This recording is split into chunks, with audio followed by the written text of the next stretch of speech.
Now that we've made it to the end of our wisdom wheel, let's take some time to review where we've been so that we can appreciate the full journey that we've been on together. So we began with our initiation module where you had the chance to learn about the story behind the wisdom keepers, how they came to be, and to receive an introduction to your own private deck. And during our initiation, I shared how I've come to hold the wisdom keepers as a loving and diverse family of wise beings that we can all turn to for support. And I shared how having wise beings around us is more important now than ever, since we're living in a time when so many of us have lost touch with the ways of our ancestors and indigenous wisdom traditions. I shared some words about the wheel, its sacred and universal significance, and why it's such a fitting container for an exploration on integrity. Then we all got our wisdom wheels ready for the journey. Each of you had the chance to choose, with your eyes open, the wisdom keeper who's meant to sit at the very heart of your personal wisdom wheel. After you had a chance to connect with your own wisdom keeper, then I pulled the wisdom keeper of imagination and illumination with the shadow of confusion to sit at the heart of our shared wheel. Initiating our collective journey, she encouraged us to bless our pain and confusion with the gift of our awareness and the gift of creativity, as well as to set our imagination free, to begin this sacred process of dreaming the world that we want into being. Our next module was devoted to exploring the theme of loving kindness and the essential role it plays in the cultivation of integrity. So we looked at how sometimes in our attempts to be honest and to speak our truth and do the right thing, we forget to be nice, we forget to be kind, not only towards others, but also towards ourselves, especially when we expect ourselves to live up to impossibly high standards. So in the spirit of a resilient heart, I called upon a wisdom keeper to sit in the seat of loving kindness on our collective wheel, the wisdom keeper of equality and tenderness with the shadow of weakness. Now, this particular wisdom keeper encouraged us to embrace those parts of ourselves that have been forced into or found a home in the proverbial closet. Those parts of us that, for whatever reason, have been forbidden or charged or controversial or just plain unsafe to acknowledge or to embrace or express. Together we learn that if humanity is going to develop integrity together, we're going to need to embrace those parts of us that we've learned to reject. And we're also going to have to be kind to the people around us who look, feel, think, and act differently from us. If we're to uncover what true equality looks like and feels like, we're going to need a certain amount of tenderness and humility. And we're going to have to learn how to listen to and have honest yet kind conversations where everybody gets to be human and make mistakes and be in a process of learning and growth. So our next module was all about healthy self-respect. And when we have healthy self-respect, we can set healthy boundaries and care for ourselves and get so much better at caring for other people too. We looked at the wisdom wheel of integrity as a system of checks and balances. Each council member on the wheel contributes to the overall balance of the whole, and we all need these wisdom keepers equally. So just as a strong moral code without loving kindness can end up looking and feeling a lot like meanness, loving kindness without healthy self-respect can end up looking and feeling a lot like unhealthy people-pleasing, self-sacrifice, and codependence. So during our module of healthy self-respect, we acknowledged how loving kindness junkies, especially people like me, get into trouble when our deep desire for peace is driven by an even deeper fear of conflict and anger. The bottom line is that being a good person is not always enough to make a positive difference in our own lives or in the world. So the wisdom keeper who came to sit in our collective wheel seat of healthy self-respect was the wisdom keeper of resolve and divine will, with its shadow of exhaustion. This wisdom keeper reminded us that sometimes, even though our minds are overwhelmed with all of the work there is to do, we just have to relax. We have to really relax. And for those of us who tend to lose ourselves in caretaking and social change engagement, it is crucial that we learn how to balance our desire to serve the world and our need to enjoy our lives. Otherwise, we're just going to burn out. And the world has enough burned out healers and grumpy activists, if I'm to be honest with you. I've been one myself. So this particular wisdom keeper encouraged us to stand our ground, learn how to set healthy boundaries, and be generous with ourselves. And he reminded us that sometimes saying no to the right thing can be much more powerful than saying yes, and that self-care is essential to the cultivation of integrity. I shared a story from my own life as a sacred activist and how deeply I myself have needed and continue to need to be reminded of this important life lesson. And I also shared how this lesson can be a painful and humbling one because it confronts us with the reality that sometimes very bad things happen to very good people, and sometimes there's very little we can do about it. So in the next module, we explored the essential theme of courageous self-trust and how it relates to integrity. Here, we looked at what happens when we don't sufficiently develop this essential quality and how without it, very good people can end up doing very bad things. And we looked at how difficult it can be in today's overstimulating world, totally overstimulating, to find our center. So we explored how many of us are constantly exposed to competing pressures, telling us what to think, feel, need, value, do. And I shared some about human design, a fascinating system that uniquely explores what it means to live in alignment with one's own authority or truth compass. And when integrated into an everyday practice, human design, or Gene Keys infused integral human design, can significantly contribute to people's experience of authenticity, self-trust, and right timing. But in the end, if we learn to open our hearts to life, we don't need a system to guide us. We just naturally orient ourselves towards our highest potential. And when we do this, our decision-making process can only serve creation, since we're all a part of it. The wisdom keeper who came to sit in our collective seat of courageous self-trust was the wisdom keeper of authority and valor, with its shadow of control. This trust fund baby's journey showed us how at first, courageous self-trust often shows up as a rebellion against conditioning forces, as a big no. But eventually, it manifests through a deep, compassionate, and service-oriented inner yes.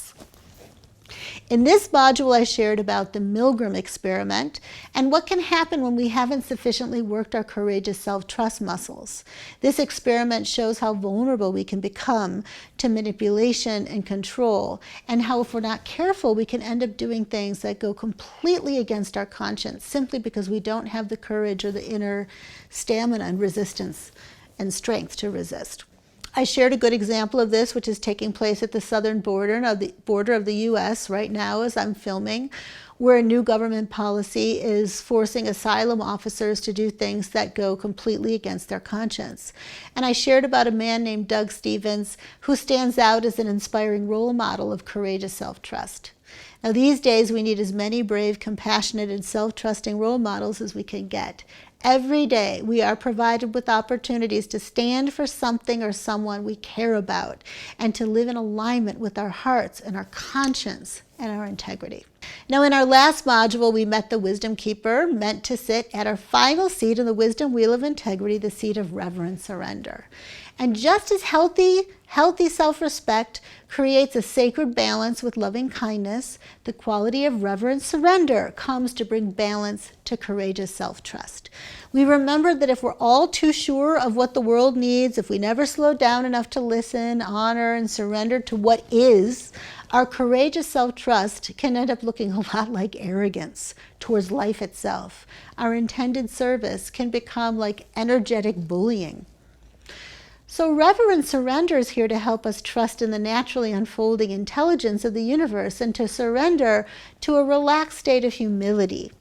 The wisdom keeper who came to sit in our collective seat of reverent surrender was the wisdom keeper of patience and timelessness, with the shadow of impatience.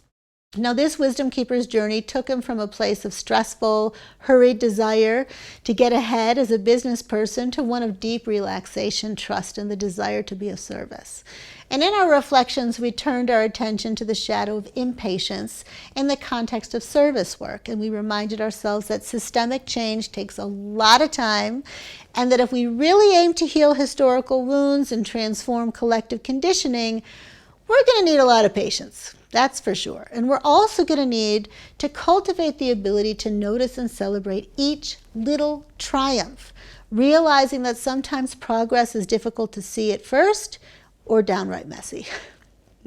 So I also shared about the powerful bridge-building project called Healing the Wounds of History, led by my dear friend and mentor, Armand Volkas. This international experiment in empathy, basically, emphasizes the healing and transformative power of walking in another person's shoes, even a perceived enemy's shoes. I also shared about Ram Dass, another wisdom keeper who's modeled humility and patience throughout his life, not to mention a really good dose of humor. He reminded us that most of us on the spiritual path, no matter how impressive and enlightened we may be on the outside, are works in progress, and that that's okay. In fact, finding a way to embrace ourselves, contradictions and all, is essential if we want to make this world a better place. We explored how one of the best ways to learn and practice the art of patience is by not getting what we want when we want it. As our wisdom keeper modeled for us, cultivating patience towards our impatience is also one of the best places to start. Then we turned our gaze towards patience's cousin, reverence. And I shared from an article that I wrote on reverence, which included one of my favorite passages from the Gene Keys book by Richard Rudd about the gift of restraint, the beauty of allowing our lives to unfold without urgent demand, and the importance of having a clear, loving intention at the onset of any endeavor. And we imagined what it would be like to look upon our own lives with the same kind of reverence, patience, and trust that we'd give a yew tree. We also took a look at a common shadow that can emerge. Sometimes we hide our fears of success and failure behind the guises of reverence and patience. And when we do this, our shadow manifests through procrastination, perfectionism, and ironically, the refusal to surrender to our soul's desire and readiness to share its love and gifts with the world. Then we turned our attention to the essentially Taoist nature of this particular seat on our wisdom wheel. This seat on the wisdom wheel is ultimately Taoist in nature, and we explored what it means to surrender to the way and to do through not doing. And we ended this module with one of the great wisdom keepers of our time and sacred activists, Mahatma Gandhi. Gandhi saw patience as a form of necessary suffering for the sacred activist. He taught and modeled how sacred activists dedicated to the practice of nonviolent resistance must sometimes be willing to slow down and wait for a genuine opening of hearts and minds of the others in order to have the deepest and longest lasting impact. He understood that continually forcing our will on the world, even if we're certain it's goodwill, doesn't work.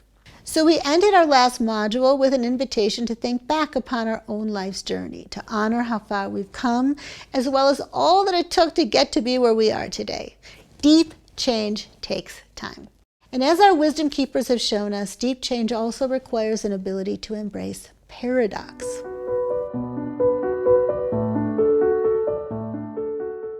A while back, I stumbled into an old conversation between Ram Dass and Terence McKenna as a part of McKenna's Prognosis dialogue series, which took place in 1992 in Prague, Czech Republic, during the International Transpersonal Conference. It's like a tongue twister. Anyway, Terence McKenna was an American ethnobotanist, mystic, psychonaut, author, and dedicated student of shamanism who advocated for the responsible use of naturally occurring psychedelic plants. Referred to as the Timothy Leary of the 90s, he also came up with a concept about the nature of time based on fractal patterns that he discovered in the I Ching, which he called novelty theory. So, in a way, his life's work is a wonderful reminder of the wisdom keeper who sits in the seat of, or the collective seat anyway, of reverent surrender. I just really enjoyed witnessing these two compassionate mystics talk about the importance of embracing paradox and how challenging it can be to see the beauty and perfection of each moment while remaining deeply sensitive to the pain and suffering in the world. Both realities are true simultaneously. Without compassion, the love of beauty and perfection becomes a heartless bypass.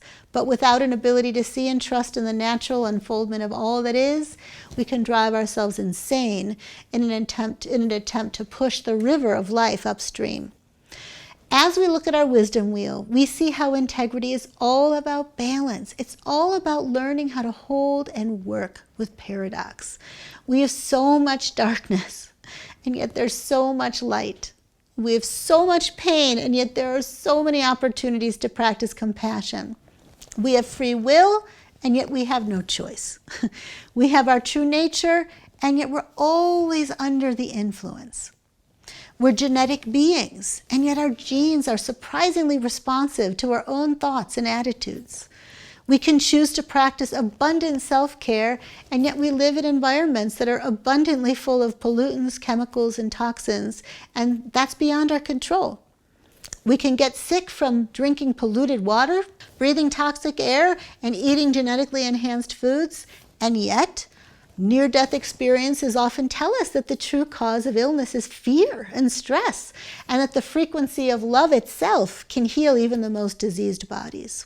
Researchers like Emoto, the author of The Hidden Messages in Water, similarly provide evidence for the healing and transformative power of loving thoughts.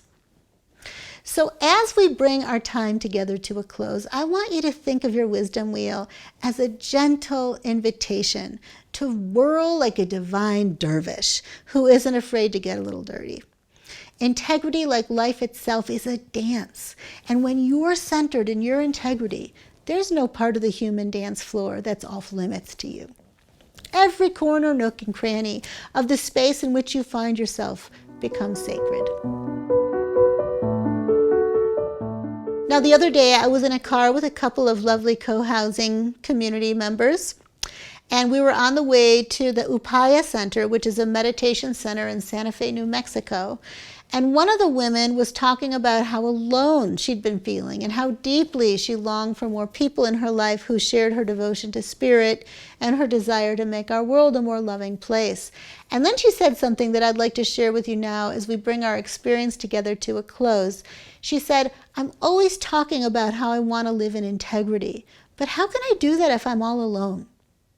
And I was so touched by her words and the truth in them. You know, at first the process of coming into our integrity is, in a way, an inside job. If we aren't sufficiently balanced inside of us, if we don't have, if we haven't gotten to a place where we can embrace a certain amount of paradox, we're likely going to bring some unhealthy and distorted versions of ourselves into our interactions with other people, which can further exacerbate the imbalances in the world around us. However, once we've cultivated a conscious and caring enough relationship with loving kindness, with healthy self-respect, courageous self-trust, and reverent surrender, we need to engage with others. We need to learn what it means to collaborate with integrity. If we're all alone, there's no one to be kind to. If we're all alone, we have no opportunities to learn how to set healthy limits. If we're all alone, we have no one to teach us how to care for and respect ourselves. If we're all alone, we have no one to take courageous leaps with, no movements to join, no collaborators to encourage us to be brave or to support us when we feel afraid. If we believe we're all alone, we're missing out on the greatest truth, that separation is an illusion and that we have always been, and will always be deeply connected to all that is. Our planet ultimately depends on groups of unique yet aligned people coming together to serve, heal, innovate, build, and transform. If you feel particularly drawn to group work, there's a fascinating new Gene Keys experiment, or game you could call it, that I can really recommend, and it's called the Delta Program. And for a period of 7 weeks, 7 people come together to embark on a transformative adventure. Each week in service of the group soul, each individual member is invited to contemplate and embody and put into practice a particular life focus. So one of the foci is purification of the mundane. One is relational healing. One is emotional peace. One is transparency in the heart. One is selflessness in speech. One is harmony in thinking. And then the last one is attunement to spirit. So by the end of the 7 weeks, everybody's taken a journey through each life arena, and the whole group takes an evolutionary leap together. So just Google Delta Program, the Gene Keys, to learn more about it, and I'll also put it in the resource section.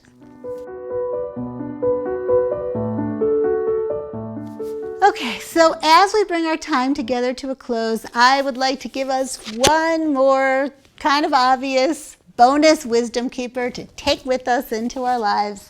So I'm going to read for you the wisdom keeper of, guess, integrity. Yes, so this is number 18. Gene Keys number 18, and here I go. It's the wisdom keeper of integrity, and here's Richard Rudd's quote. The secret of the gift of integrity is to be able to hold your own space without reacting to your judgments or self-judgments. The gift of integrity, the shadow of judgment, the city of perfection. Okay, so here's my wisdom story. This is your chance to just relax and enjoy. Okay. From a young age, I knew something was wrong with the way women were treated in my society. My father talked down to my mother and she let him. Then she'd fret and complain behind his back, but she never spoke up for herself and encouraged the same sense of inferiority in me. In my teens, I became angry. I saw her life as sad and pathetic and promised myself I'd never be an oppressed woman. So I rejected all things mother. I spoke my mind, broke the rules, and took on the world. I became an independent, staunch feminist, refusing to be patronized. It got to a point where my father threatened to disown me. My mother tried to calm the waters, but deep down she felt ashamed of her unruly daughter. I left the country and built a new life as an activist and artist. When my parents visited, I'd watch my father condescend and my mother make nice. I felt superior to both of them, either rolling my eyes or flying off the handle. I didn't realize just how victimized I felt by my mother's victimization until I was invited to a friend's house to meet her parents. Like mine, they came from a traditional background. The father dominated the conversation.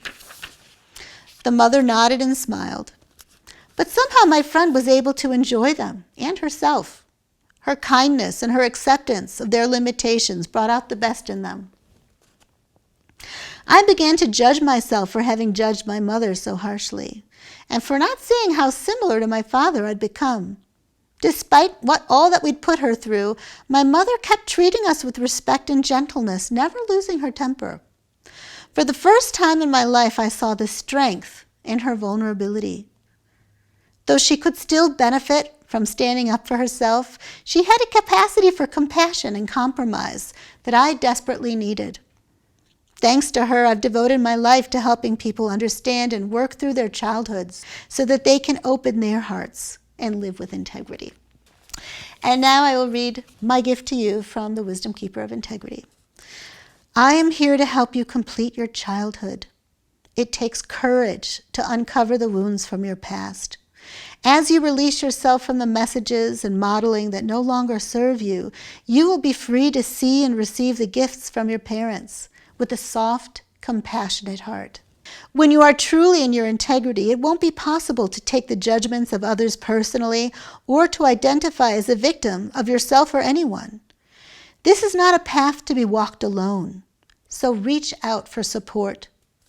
Allow a friend, therapist, mentor, or spiritual counselor to accompany you as you revisit those painful experiences that hardened your heart, made you feel inferior or superior, or kept you from expressing yourself freely and connecting deeply.